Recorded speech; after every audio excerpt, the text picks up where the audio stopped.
De esta manera se despidieron los hermanos Antonio y Emilio Izquierdo al salir de su casa en Monterrubio de la Serena con dirección hacia Puerto Urraco, donde cometerían una masacre que marcó a toda España.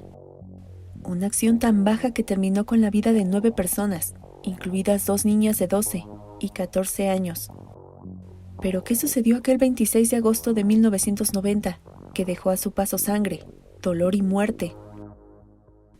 Pues para ello debemos retroceder hasta esa fecha, para centrarnos en la enemistad que había entre dos familias, los Izquierdo y los Cabanillas, la cual inició en la década de los 50 con la disputa por la linde de unas tierras.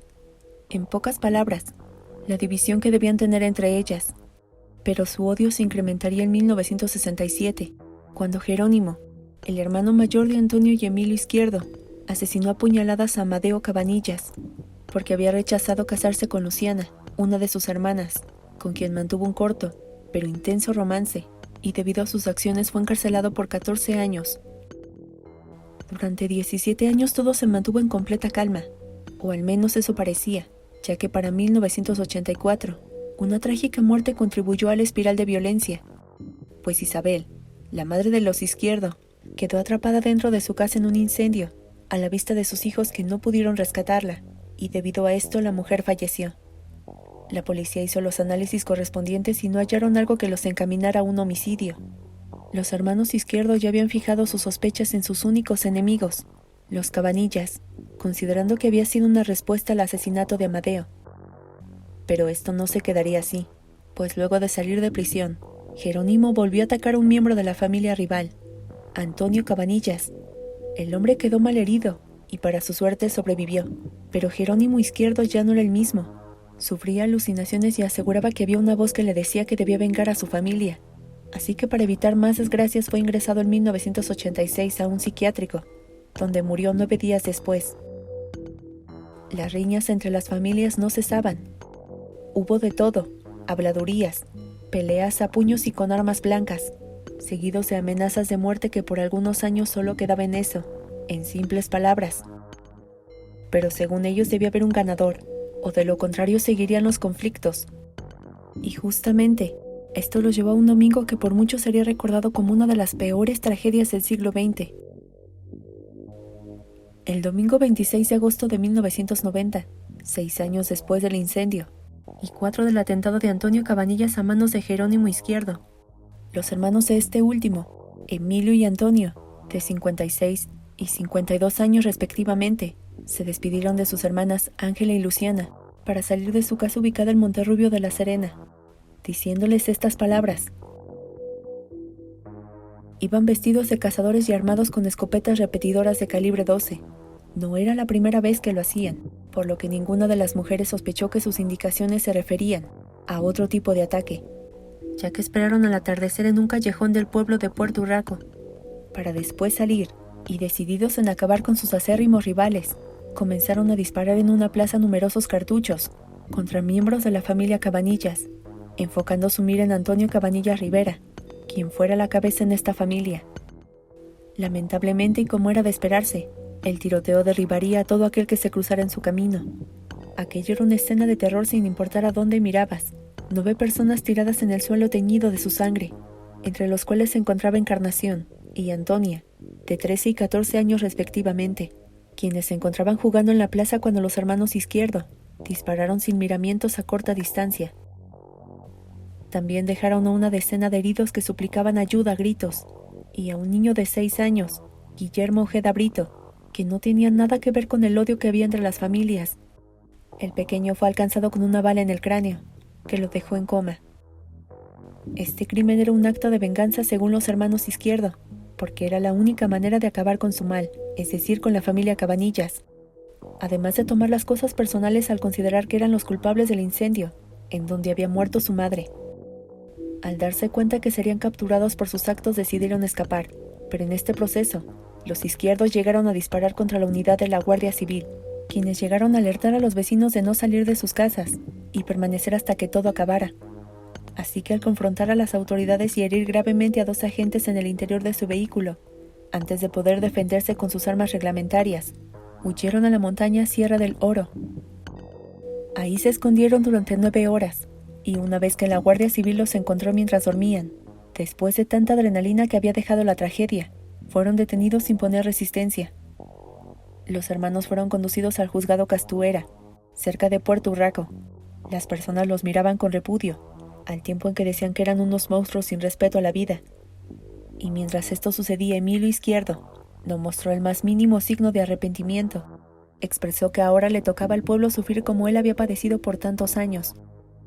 Y en cuanto a su hermano Antonio, aseguró que aún tenían pensado continuar con su venganza, indicando que si no los hubieran detenido, habrían regresado para dispararles durante el entierro de sus enemigos. Los hermanos, por la forma en cómo se expresaron en las audiencias, creían que habían matado a más de 30 personas, y lo cierto es que solo dispararon a 21, pero solo consiguieron asesinar en el acto a 7, más 2 heridos que fallecieron al cabo de un par de semanas, en el Hospital Infanta Cristina de Badajoz. Este crimen era brutal, y los pobladores ya odiaban a la familia Izquierdo, por lo que las 2 hermanas, Luciana y Ángela, de 62 y 49 años respectivamente, huyeron de su casa de Monterrubio de la Serena y llegaron en tren a Madrid. Sin embargo, regresaron 4 días después, específicamente el 30 de agosto de 1990, para declarar ante el juez todo lo que habían vivido entre ambas familias. Escucharon atentos y sacaron sus propias conclusiones que llevaban a una sola pregunta: ¿por qué dañar a personas que no tenían nada que ver? Y por supuesto, no hubo respuesta alguna. Durante una audiencia celebrada 3 años y medio después, en enero de 1994, se presentó Antonio Cabanillas, padre de las 2 niñas asesinadas, que tras enterarse que en las audiencias estaban presentes los asesinos de sus hijas, acudió con un cuchillo oculto para poder dañar a alguno de ellos, pero al notar esto fue desarmado y detenido por la Guardia Civil que custodiaba el edificio ante posibles represalias. Ambas familias tenían mucho que ver, pues en su afán de cobrar venganza de tantos años, los habían caminado a esta matanza. Sin embargo, el juez consideró que quienes habían sobrepasado los límites eran los hermanos Izquierdo, pero también resaltó que su salud mental estaba bien, hecho que quedó corroborado porque eran capaces de manejar un rebaño de unas 1000 ovejas, que trataban bastante bien. Tenían fincas arrendadas, y aunque había una crisis en el campo sabían manejarla muy bien, y jamás dejaron de producir. Lo peor es que ellos ya habían maquilado su siniestro plan de exterminio, pero querían que fuera con un número mayor de habitantes en la localidad de Puerto Urraco, por lo que eligieron un callejón transitado. Y como conocían las actividades que hacían sus vecinos cuando el sol comenzaba a ocultarse, imaginaban a quiénes podían matar. Contrario a lo que dictaba el juez, los acusados sentían un desprecio por la vida humana, pues ellos eran los únicos que alimentaban su obsesión de venganza, planeando cómo acabar con la vida de varios integrantes de la familia rival. Y no solo eso, también encontraron que eran bastante aislados y solo convivían con su madre y hermanos.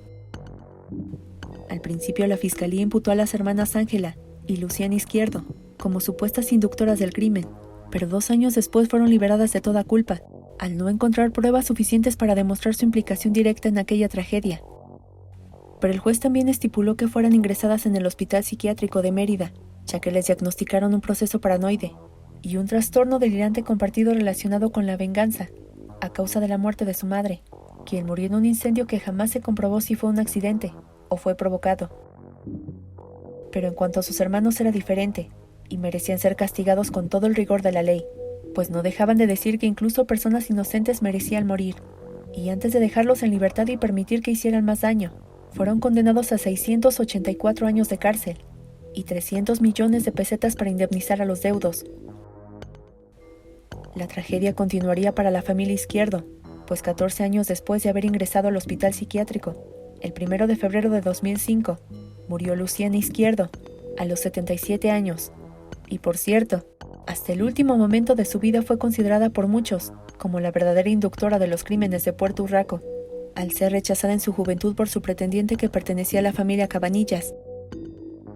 Solamente 10 meses después, su hermana Ángela Izquierdo falleció a los 64 años, en el mismo psiquiátrico. Y un año después de la muerte de sus hermanas, el 13 de diciembre de 2006, Emilio Izquierdo falleció en la prisión de Badajoz, a los 72 años, por un mal que padecía en el corazón. En su entierro se permitió a su hermano Antonio acudir, y delante de su tumba dijo: Antonio Izquierdo estaba completamente solo. Toda su familia había sido sepultada y no resistió. Así que 3 años y medio después de la muerte de su hermano Emilio, el 25 de abril de 2010, Antonio Izquierdo, el último de los hermanos, se quitó la vida a los 72 años en la prisión de Badajoz. Las causas para atentar contra su vida es que el Tribunal Superior aplicó la doctrina Parot, que retrasa la salida de prisión, pero lo hizo el mismo día que tenía que haber salido de ella, pues ya habían pasado 25 años de su condena, y su comportamiento le había permitido salir antes, pero ante esta doctrina aplicada debía cumplir 5 años más. Por esta razón es que los funcionarios de la cárcel encontraron el cadáver, mientras hacían una ronda a las 2 de la madrugada.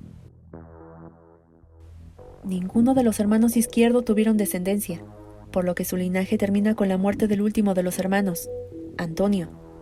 Y en cuanto a los Cabanillas, solo le sobrevivió una hija, María del Carmen, que aquel día estaba en casa de uno de sus primos. María del Carmen tuvo 2 hijas, pero al llevar Cabanillas como segundo apellido, su linaje también se perderá.